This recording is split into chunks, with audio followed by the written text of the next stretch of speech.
Bismillahirrahmanirrahim. Assalamualaikum warahmatullahi wabarakatuh. Marilah kita lanjutkan pelajari kisi-kisi ujian sekolah bentuk tes mapel IPA dari mulai nomor 21, yaitu tentang tekanan hidrostatis. Indikatornya disajikan ilustrasi. Peserta didik dapat menghitung salah satu besaran dari tekanan hidrostatis jika besaran lainnya diketahui. Di sini Bu Rina contohkan ada dua ikan. Ikan yang pertama ikan P, yang kedua ikan Q. Di tekanan hidrostatis biasanya yang ditanyakan tekanannya, tekanan hidrostatisnya ikan P berapa, ikan Q berapa. Yang perlu kalian ingat, rumus tekanan hidrostatis P hidrostatis adalah rho GH. Jangan lupa H adalah kedalaman. Yang namanya kedalaman ngukurnya dari atas, itu yang harus betul-betul kalian ingat. Misal di situ, jika massa jenis air 1000, gravitasinya 10, maka tekanan hidrostatis ikan P dan Q masing-masing adalah berapa? Nah, dari rumus rho GH kita masukkan masing-masing. Pertanyaannya, tekanan hidrostatis ikan P yang pertama, yang kedua ikan Q. Ikan P dulu. Untuk ikan P kita lihat yang atas. H adalah kedalaman. Kedalaman hitung-hitungnya dari atas. Berarti rho-nya 1000 kali gravitasinya 10 kali hanya 15.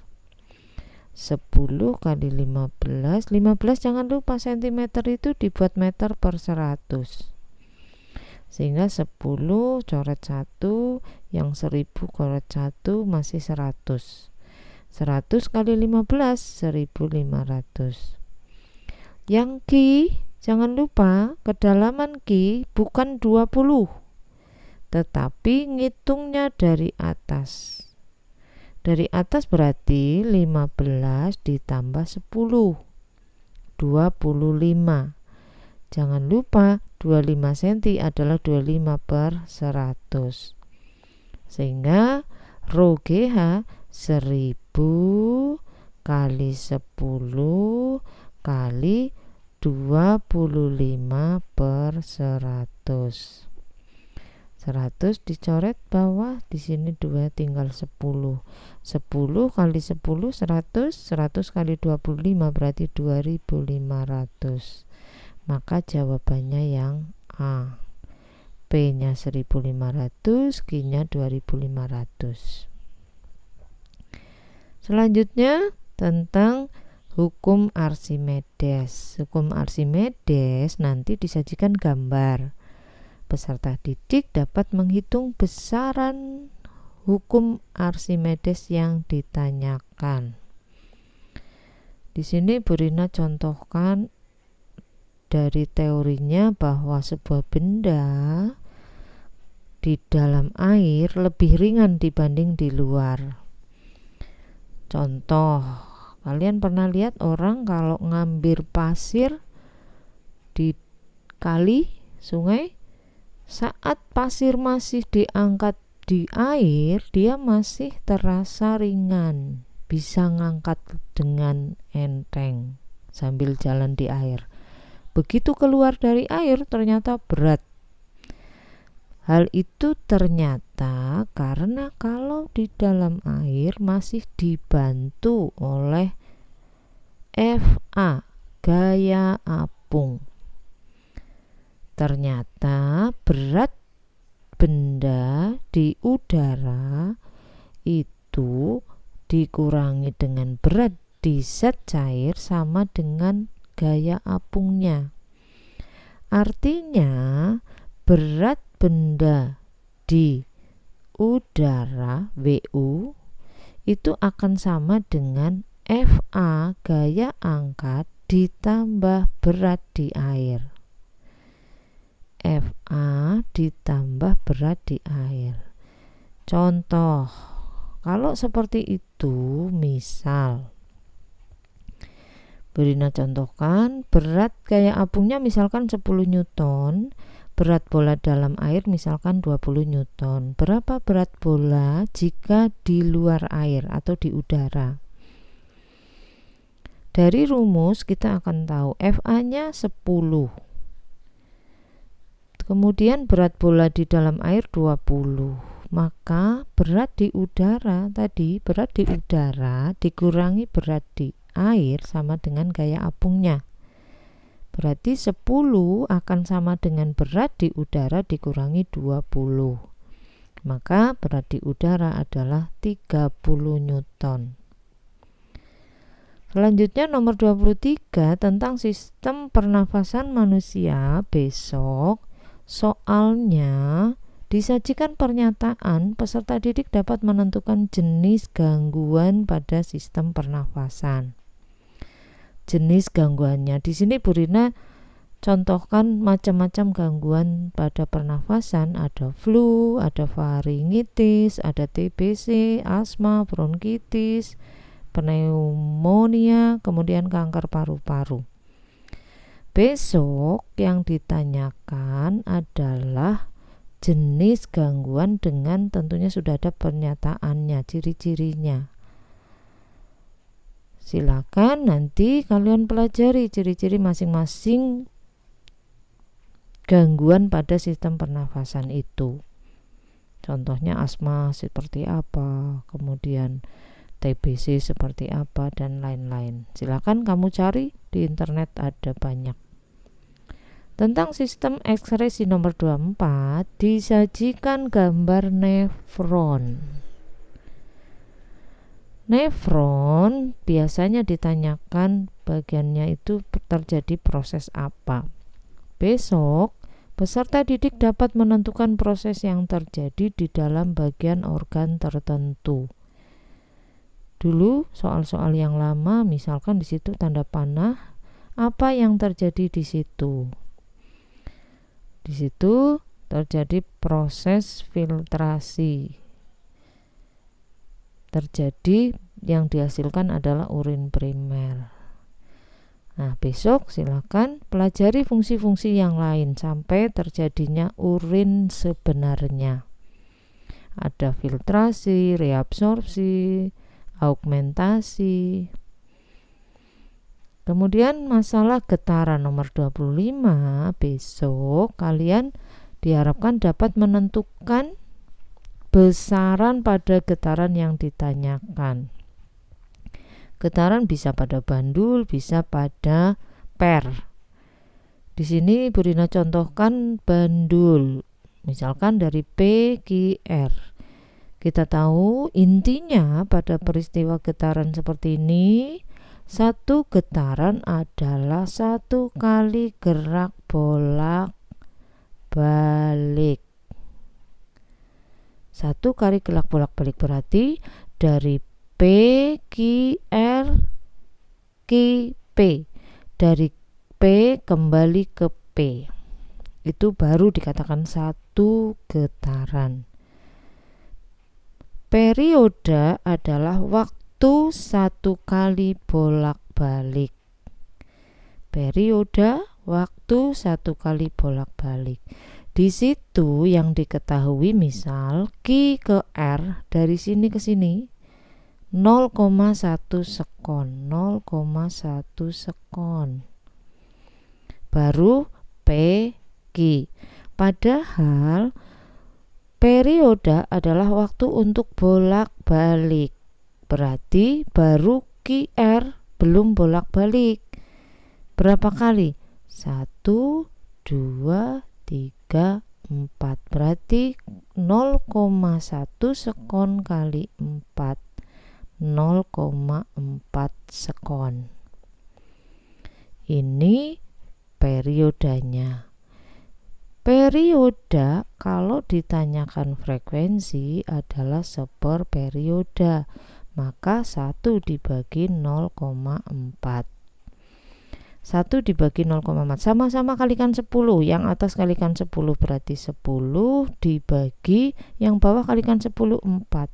10 bagi 4 berapa? 10 dibagi 4, oh 2,5. Itulah frekuensinya. Frekuensinya 2,5, periodenya 0,4. Oke, kita lanjut nomor 26 tentang cermin cekung. Pembentukan bayangannya. Indikatornya disajikan ilustrasi tentang pemantulan cahaya pada cermin cekung. Peserta didik dapat menentukan jarak bayangan. Jadi besok kalian harus menghitung, menentukan jarak bayangan dan sifatnya benda yang terletak pada jarak tertentu dari cermin. Di sini Bu Rina contohkan, misalkan ada benda diletakkan di depan cermin yang jarak fokusnya 15 cm, jarak bendanya 20 cm.